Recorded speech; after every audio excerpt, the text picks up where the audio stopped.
Welcome to another video. I am the Starman and I am here in a field. Yeah, I'm in the middle of a field, yeah. And the reason why I'm in this field is because I am trying to find a spot where I can get a clear shot of Blackpool Tower. I'm not sure if you can see behind me. Just over, is it there? I can't move my hand there. Is that the tower there? I'll just turn the camera around so you can see it properly. Okay, so that's where I'm looking there. Can you see Blackpool Tower there? We are in a field. We're around about, I don't know, what would you say, about 4 miles east of the tower. I'm in the village, or just outside the village of Staining. Here, can you see there's a windmill over there? Look, that's a house, that, by the way. And I've come here because we've got an almost full moon, and I say almost, it's about 98%. It's almost as good as full. And it's not up yet, but it will be up soon. But the thing is, I'm not trying to capture it tonight, I'm trying to capture it tomorrow. Yeah, so what's going to happen is the moon is going to rise tonight somewhere over here. It's going to rise fairly early. In fact, it's tea time now. I'm expecting it to rise well before the sunset, so it's not going to be a spectacular moonrise. So my idea is to come back tomorrow to this field and get the moon when it comes down, when it sets, and it's going to set almost due west from Blackpool. And that's why I've come out to this field here. Can you see this field? I looked on the map, I used my app, the photographer's ephemeris, and I looked at a lot of different places. I looked at, can you see that, this building underneath the tower? That's the hospital car park. It's the multi-storey hospital car park. I went to the top of that car park to see if I could get a shot of it from there, and it cost me £2.50 just to go in. I wish I'd never gone in now. And I couldn't get a shot from up there because they've got these barriers all round.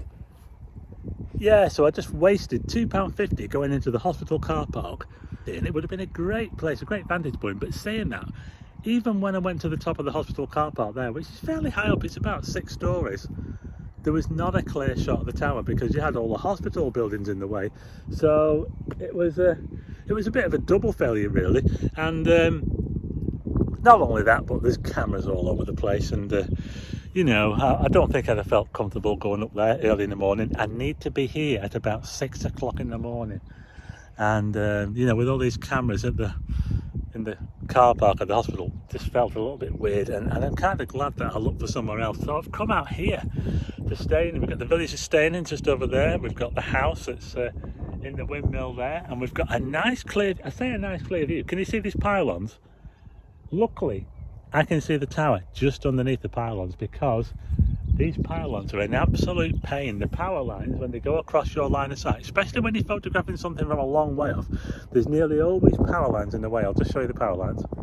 Yeah, so this is another thing to think about. We've got these power lines, but luckily enough, can you see how the tower comes underneath the power lines? It's not, it could be a clearer shot, but that's clear enough for me because I'm going to be zooming right in on the tower. We're not going to see any of this around it. We're going to be right in on the tower there. And there you go. When the moon comes down, and I need to capture the moon when it's around about 1 degree above the horizon. That is not very high up. And there's another thing as well. You need to think about how far above the horizon you want to capture the moon. I want to try and capture the moon behind the tower. Now from here, I'm guessing at this, that the tower is around about 1 degree tall. So the moon is going to drop to around about 1 degree, half a degree from this location. So it should drop in behind the tower. Now, if it doesn't quite do that, I can always run around this field a bit like a madman, with my tripod. But that's what I expect. I expect the moon in the morning at around about 6 p.m. Just before 6 p.m. It's around about 1:45 when I need to capture it, just before it sets. And that's just about the same time as the sun rises. It's just before the sun rises when I want to capture this shot. Timing is very, very important. It has to be absolutely precise. I've probably got no more than a 15-minute window to capture the shot I want to do. So I have to be ready to do this shot tomorrow. And it also has to be clear as well. Yeah, so I will be back in this field tomorrow morning at 6 o'clock. It's all right, it's a public right away. And I will be attempting to photograph the moon going down, setting in the west over Blackpool Tower. I've used my app to get the angles. Now I'm going to be using my telescope as well. I'll hopefully show you what the setup I'm using when I do it. And there you go. Yeah, so the next time you see me, I will be back in this field. I'll probably be wearing a coat because I think it's going to be pretty cold. It's actually warm now. Look at this view. Isn't it awesome? Yeah, I'll probably be wearing a coat because it's going to be quite cold. And hopefully I will be able to get the moon setting from long range, making that moon look really big because I'm a long way from the tower. The tower's tiny, but I can make the moon look massive next to the tower. It's all about perspective. Let's see if I can do it tomorrow morning. Okay, so it's now the morning after. I've just got up. It's just coming up to 5 o'clock, and I'm about to make the journey over to Staying, which won't take too long. And hopefully I'll have enough time to set up this shot of the moon setting over the tower. I'm just going to show you what I'm going to be using for this shot. I'll just turn the camera around. Just making myself a cup of coffee just to help us wake up a little bit. But anyway, just over here, I'm going to be using this telescope here, which is a William Optics 80mm ED refractor, focal length about 550mm. I'm going to be using this camera here, which is a Nikon D850. I'm going to be using this T-ring adapter thing that connects the camera to the telescope. And let's have a look outside and see what we can see. Remember, I'm still at home, and look at that. I've got to travel to Staying, where I was in the field yesterday, and see if we can get that moon. As you can see, it's still quite nice and clear. Yeah, so you can just about see the moon over the houses over there now. I'm really hoping that when I get to Staying, it's going to be clear, because it needs to be clear all the way down to the horizon. Now remember, if you saw my shot, which I took not too far from here, literally 5 minutes away, of the tower going down over the main road, it was a brilliant shot, and I cracked that shot. But this is going to be quite a lot further away. I'm not sure how much further away, a good mile or two further away. So the moon is going to go lower down to connect with the tower, but at the same time it's going to look a lot bigger, so it should be a much more effective shot.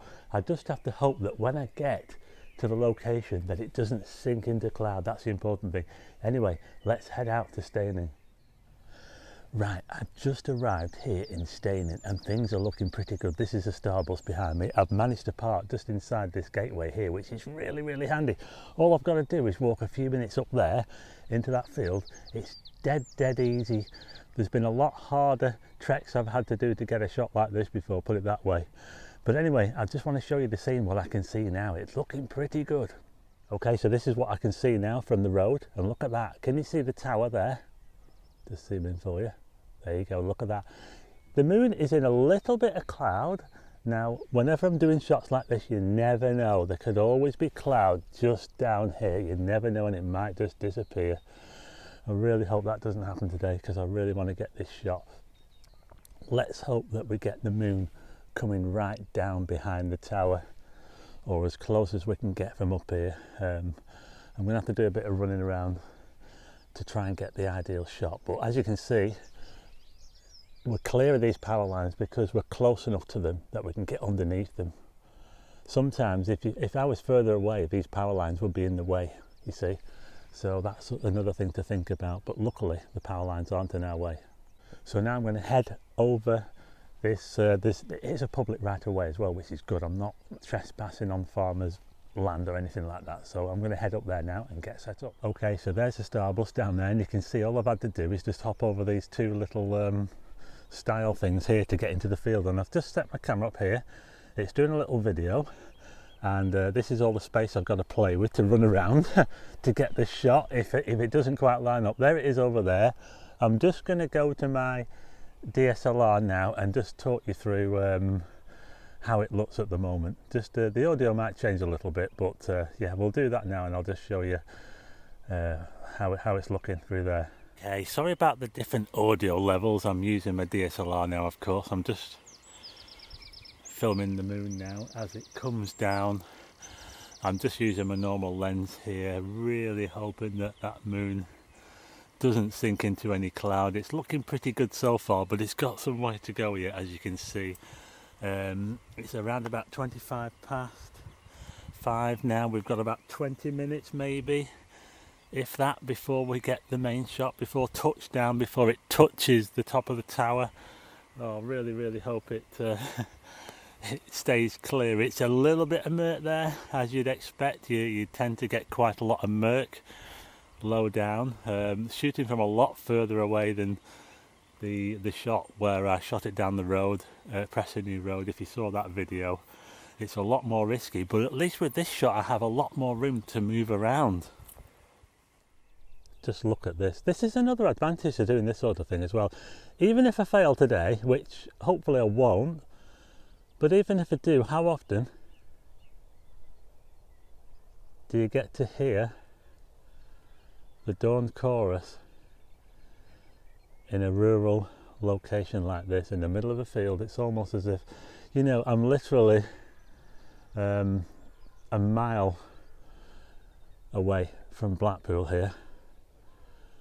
And another thing we're going to see as well, as I pan round this way towards the moon, we're going to see the belt of Venus come down. It's starting to develop now. You know the pink band that you get across the sky, the pink band with the Earth shadow. Now the Earth shadow is somewhere, we're around about half an hour, if that, from sunrise. So we've got the Earth shadow up here. The Earth shadow will sink lower in the sky, and the pink band, can you see this pink band here? That will sink lower as the sun rises, and as the sun rises the pink band will disappear below. The greyish blue band is the shadow of the Earth, and this pink band here is the effect of the sun shining through the atmosphere, and that's going to go down as the sun rises. If it's a sunset, it's the opposite way around. The shadow rises, the shadow of the Earth rises, because the sun's gone down behind my horizon, and the pink band rises as well, and then eventually turns into night. Anyway, I've got plenty of time to set the shot up. All I've got to do is just hope that the moon stays clear for when it touches or gets very close to the tower. I'm now going to put the telescope on now, because it's getting fairly close to the tower. I want to get it focused as well. It's absolutely important that I get the telescope focused. Tell you what, it's pretty cold, but it's not too bad actually. It's a bit different to what it was yesterday, but anyway, oh, this is so exciting. It's getting really close now. Look at this now. Oh, I'll just show you what I can see from this camera now. It looks absolutely awesome. Oh, it's looking really good. What I'm doing, I'll tell you what, I'm making sure now that the moon is going to intersect with the tower, and that I don't have to move. Well, I'm hoping that I might have to move that way, but and not that way, because there's a bit less room to. I'm going to have to hop back over the gate. If it doesn't quite intersect, I might have to leg it over the gate and get it over there, but I'd rather move this way, you know, because obviously I don't have to climb over a gate and put the telescope over the gate. But anyway, I'll just show you how I've set this up. So I've got the DSLR on the telescope with the T-ring, and I've focused it using these knobs here, which is how you focus a telescope. I've zoomed in on the moon, yeah, and then I've used these knobs here to focus. On this side there's a fine tuner, so I've used a fine tuner to make sure the focus, I've focused on the moon, and I also checked the tower as well, so it's absolutely in focus. Yes, and now so everything is set up now. It's getting really close to the tower, really close. Just hope I get this shot. Well, I'm not the only one who had the same idea. I'm joined by Carl over there. Yeah, look at this now. We're almost touching the tower now. This is looking really good. Yeah, I'm taking pictures now. Look at this, look at the screen. Oh, look at that. Oh wow, it's nearly touching the tower. I had to move a tiny bit because I thought I wanted to get the moon more behind the tower than touching the very top of it. The moon is now touching the tower. It's actually touching the tower, but it's fading away. It's really fading away. It's sinking. It's literally, what is it? It's almost disappearing, isn't it? This is what can happen. It's just about, oh, it's literally sinking into the murk. It's disappearing, the moon, but we're getting it now. It's behind the tower now. So I'm now taking pictures of it. Oh my God, can you see this? Look at this now, look at that. Oh, the moon behind the tower. Look at that. Oh, this is a shot now. Look at that, look at that. I had to do that. Well, the moon has pretty much disappeared now. It's still there, just about. I don't know if you can see that. Just to the right of the tower there, can you see that? But we've also got this belt of Venus, you know, like I said there, the shadow of the Earth. The sun is almost up behind me. Got the pink sky here just above it. That'll be disappearing soon, and that'll be turning blue as the sun rises. Look at this behind me. Wowzers. Well, I think I got it. So there you go, I cracked it again. I got the moon behind the tower from here in Staining, in the middle of a field, seemingly in the middle of nowhere, but just literally a couple of miles outside Blackpool, although it does feel like a world away. So there you go, I did the shot. It just about sank into some murk. The moon almost disappeared as it went behind the tower, which it does when it goes low down. It tends to sink into a little bit of murk. But I got the shot of the moon behind the tower. Yeah, I did it. So I'm really, really pleased that it wasn't a wasted trip. Anyway, the sun's about to come up now behind me. As you can see, the sky's starting to light up there. So that's it for this video. What I'm going to do is I'm going to go home to process these images, and I'm going to have to make them pop a little bit, because when the moon went behind the tower, it did kind of sink into a little bit of murk and it wasn't quite as easy to see. So I'm going to have to increase the contrast on them, and what I'll do is I'm going to leave you with a little bit of video from this morning and also the pictures that I got of the moon behind the tower. I hope you like the video, and if you do, hit the like button and also hit subscribe and tick the bell for notifications of new videos.